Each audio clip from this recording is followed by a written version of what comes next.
सही नहीं है, महलू मठाई तो दही नहीं है।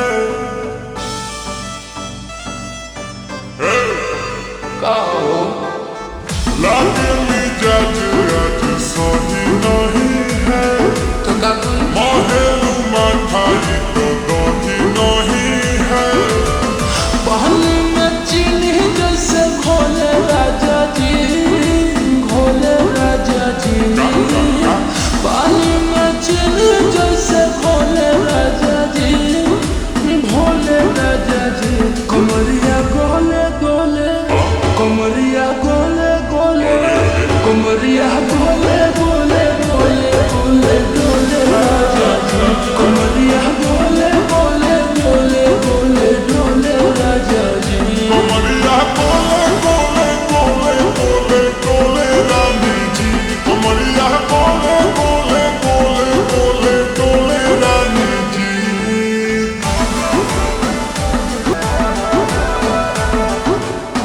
लागिलू ऐठे कोहरा में बैठे, करे करे जा धक्का धक। कहलू झूठे की जाला न उठे, होखेला हमारा तो शौक। हटना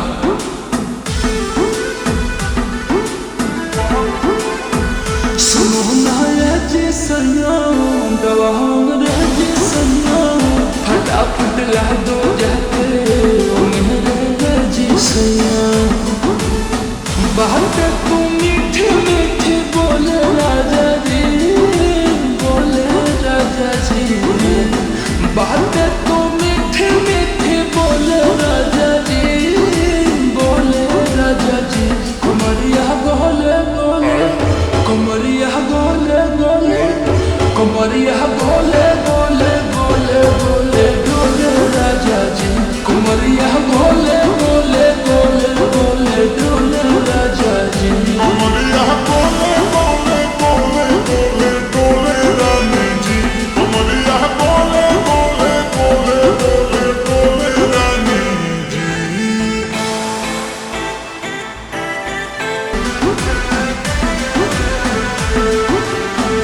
एहो हसीना इशारों के बिना, सीना से जलुआ के शॉट।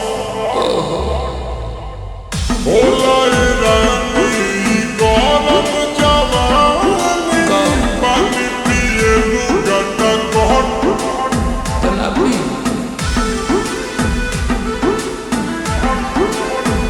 पिया कमरे में चलो, जरा सा मोहब्बत मानो। कि तुम हो सीधे साधे, तुम्हें हूँ छमक छलो।